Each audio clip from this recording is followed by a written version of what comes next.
ನಾಗಠಾಣ ಕ್ಷೇತ್ರದ ಬಡವರಿಂದ ₹1 ಪಡೆಯದೆ ಸುಮಾರು 8 ರಿಂದ 10 ಸಾವಿರ ವಸತಿ ಯೋಜನೆಯಡಿ ಮನೆಗಳನ್ನು ನಿರ್ಮಿಸಲು ಪ್ರಾಮಾಣಿಕ ಪ್ರಯತ್ನ ಮಾಡಿದ್ದೇನೆ ಎಂದು ಶಾಸಕ ವಿಠ್ಠಲ್ ಕಟಕದೊಡ್ಡ ಹೇಳಿದ್ದಾರೆ. ತಾಲೂಕಿನ ಮಣ್ಕಲ್ಗಿ ಗ್ರಾಮದ ಲೋಣಿ ಬಿಕೆ ಗ್ರಾಮದಿಂದ ಮಣ್ಕಲ್ಗಿ ಮೂಲಕ ರಾಷ್ಟ್ರೀಯ ಹೆದ್ದಾರಿ ವರೆಗಿನ ರಸ್ತೆ ಸುಧಾರಣೆ ಕಾಮಗಾರಿಯ ಭೂಮಿ ಪೂಜೆ ನೆರವೇರಿಸಿ ಅವರು ಮಾತನಾಡಿದರು. ನಾಗಠಾಣ ಕ್ಷೇತ್ರ ಸಂಪೂರ್ಣ ನೀರಾವರಿಯಾಗಬೇಕು, ನೀರಿಲ್ಲದೆ ರೈತರಿಗೆ ನಷ್ಟ ಅನುಭವಿಸಬಾರದು ಎಂಬುದು ನನ್ನ ಮುಖ್ಯ ಕನಸು. ರೇವಣಸಿದ್ದ ನೀರಾವರಿ ಯೋಜನೆ ಈ ಭಾಗಕ್ಕೂ ತಲುಪಬೇಕು ಎಂಬುದರ ಕುರಿತು ಸಚಿವ ಎಂಬಿ ಪಾಟೀಲ್ ಅವರೊಂದಿಗೆ ಚರ್ಚಿಸಿದ್ದೇನೆ.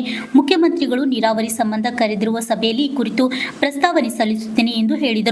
ಸುಮಾರು ₹580 ಕೋಟಿ ವೆಚ್ಚದಲ್ಲಿ ಚಡ್ಚಣ್ ನೀರಾವರಿ ಕಾಮಗಾರಿ ಪ್ರಗತಿಯಲ್ಲಿದ್ದು, ಈ ಯೋಜನೆಯಿಂದ ಮುಂದಿನ ದಿನಗಳಲ್ಲಿ ಅನೇಕ ಗ್ರಾಮಗಳ ರೈತರಿಗೆ ಹೆಚ್ಚಿನ ಅನುಕೂಲವಾಗಲಿದೆ ಎಂದು ವಿಶ್ವಾಸ ವ್ಯಕ್ತಪಡಿಸಿದರು. ಈ ಸಂದರ್ಭದಲ್ಲಿ ಹಲವು ಗಣ್ಯರು, ಜನಪ್ರತಿನಿಧಿಗಳು ಹಾಗೂ ಪಕ್ಷದ ಪ್ರಮುಖ ಉಪಸ್ಥಿತರಿದ್ದರು.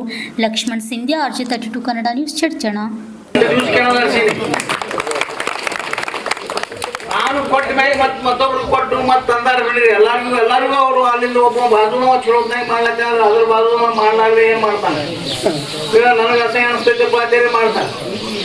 ಇವತ್ತು ದಿನ ಇಲ್ಲಿ ಏನಾಗಬೇಕು ಏನಪ್ಪ ಅಂದ್ರೆ ಮಳಂಕ್ರಿಗೆ ಊರಿಗೆ ಹೆಚ್ಚು ಕಡಿಮೆ ಇವತ್ತು ಸ್ವಲ್ಪ ಮಟ್ಟಿಗೆ ಈಗ ನೀರಾವರಿ ಯೋಜನೆ ಬರ್ತೈತಿ. ಅದ್ರ ಮ್ಯಾಗಿನ ಇದ್ರೊಳಗೆ ಕೆಲವೊಂದು ಉಳಿತಾವ.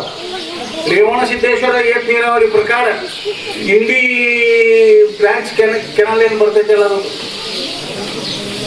ಆ ಇಂಡಿ ಬ್ರಾಂಚ್ ಕೆನಲ್ಲೇ ತಪ್ಪು ಮಾಡಿಬಿಟ್ಟಾರ ರೇವಣಸಿದ್ದೇಶ್ವರ ನೀರಾವರಿ. ಮೊದಲು ಹೆಂಗಿತ್ತಪ್ಪ ಅಂದ್ರೆ ಅದು ಯೋಜನೆ ದೊಡ್ಡ ಪೈಪಿನ ವ್ಯಾಸ ಇತ್ತು, ಒಂದೇ ಪೈಪ್ ರೈತನ ಹೊಲದಾಗ. ಅದು ಈಗ ಹೆಂಗೆ ಕೆನಲ್ ಹಿಂಗೆ ಖುಲ್ಲಾಗ್ಬಿಟ್ರೆ ಏನಾಗಲಾಕತ್ತೈತಿ ಅಂದ್ರೆ ಜನರು ಹೆಂಗ್ ಮಾಡಾಕತ್ತಾರಪ್ಪ ಅಂದ್ರೆ ಮುಂದೆ ಒಂದು ಫೂಟ 2 ಫೂಟ್ ನೀರು ಹರಿಬೇಕಾಗಿತ್ತು, ಮುಂದೆ ಹೋಗಲಾಗ್ಯದ. ಒಟ್ಟ ನೀರ ಕರೆಂಟಿನ ಸಮಸ್ಯೆನೂ ಅದಕ್ಕೆ ಬಂದೈತಿ. ಇದು ಯಾಕೆ ಕರೆಂಟಿನ ಸಮಸ್ಯೆ ಬರ್ತೈತಿ ಅಂದ್ರೆ ಚಂದ್ರಕಾಂತ್ ಅವ್ರಿಗೆ ಕೇಳಿ ಬರ್ತೈತಿ. ಅವ್ರು ಹೇಳಂಗಿಲ್ಲ, ಯಾಕಂದ್ರೆ ಅವ್ರು ಹೇಳಿ 4 ಹೊಟ್ಟೆ ಬರ್ತಾರೆ ಅವರು. ಯಾಕಂದ್ರೆ ಅಲ್ಲಿ ಮುಂದೆ ಈ ಸರ್ತಿ ಕೆನಾಲ್ ನೀರು ಬಿಟ್ಟರೆ ಮುಂದೆ ಒಂದು ದಿವಸ ಪೂರ್ತಿ ನೋಡೋರು 10 ಮೀಟರ್ ಮುಂದೆ ನೀರು ಹೋಗಿಲ್ಲ. ಇಂಥ ದೊಡ್ಡ ಕೆನಾಲ್ ಇದ್ರ ಜೊತೆ 10 ಮೀಟರ್ ಮುಂದೆ ನೀರು ಹೋಗಿಲ್ಲ. ಪರಿಸ್ಥಿತಿ ಹಿಂಗೈತಿ. ಅದಕ್ಕೆ ಎಲ್ಲರೂ ನಾ ಯಾಕೆ ಮಾತಾಡಲಿಕ್ಕೆ ಹೇಳ್ತೀನಪ್ಪ ಅಂದ್ರೆ ಎಲ್ಲರ ಸಹಕಾರದಿಂದ ಎಲ್ಲರೂ ಹರಿದು ಹಂಚಿ ಊಟ ಮಾಡೋಣಪ್ಪ ಅನ್ನುವಂಥ ಭಾವನೆ ಎಲ್ಲರಲ್ಲಿ ಬೇಕು. ಆದ್ರೆ ತೆಳಗಿನ ರೈತ ಸತ್ಯ ಹೋಗ್ತಾನೆ, ಮ್ಯಾಗಿನ ರೈತ ಇದ್ರೆ ಜೀವಂತ ಉಳಿತಾನೆ. ಇವತ್ತಿನ ಪರಿಸ್ಥಿತಿ ಹಿಂಗೆ ನಿರ್ಮಾಣ ಆಗೈತಿ. ಅದಕ್ಕೆ ಬಂಧುಗಳೇ, ಅವೆಲ್ಲ ಆಗಬಾರದು. ನೀವು ಅಂದ್ರೆ ಒಂದು ಕೆಲಸ ಮಾಡ್ಬೇಕು. ₹110 ಕೋಟಿ ಎಸ್ಟಿಮೇಟ್ ಮಾಡಿಕೊಟ್ಟಾರೆ ಎಲ್ಲರೂ.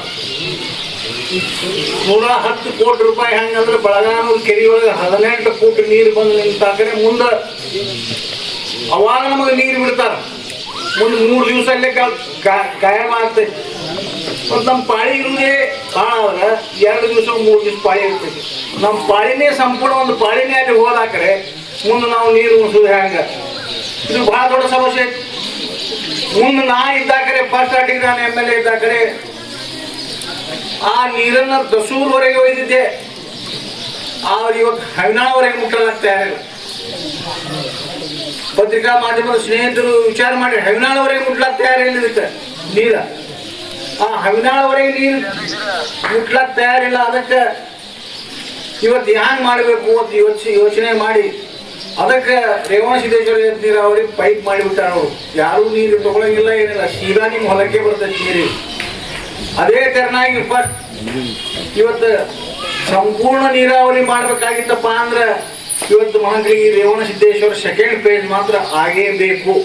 ಅದಕ್ಕಾಗಿ ಹೋರಾಟ ಮಾಡ್ತೀನಿ. ನಾಳೆನೇ ಮೀಟಿಂಗ್ ಕರೆದ ನೀರಾವರಿ ಸಚಿವರು ಜೊತೆಗೆ MB ಪಾಟೀಲ್ರಿಗೂ ಭೇಟಿಯಾಗಿನಿ, ಮಾತಾಡೀನಿ.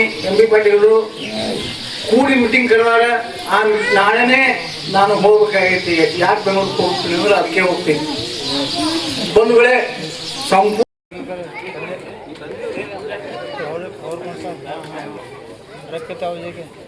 ಅದೇ ರೀತಿಯಾದಂಥ ನೆರೆ ಗ್ರಾಮದ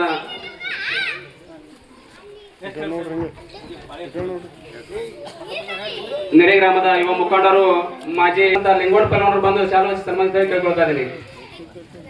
ಅದೇ ರೀತಿಯಾಗಿ ನಮ್ಮೂರಿನ ಗೌಡರು ಹಾಗೂ ಮಾಜಿ ಗ್ರಾಮ ಬಂದು ಶಾಲಾ ಸನ್ಮಾನಿಸಿ ಕೇಳ್ಕೊಳ್ತಾ ಇದ್ದೀನಿ. ಇದೇ ರೀತಿಯಾಗಿ ಅದು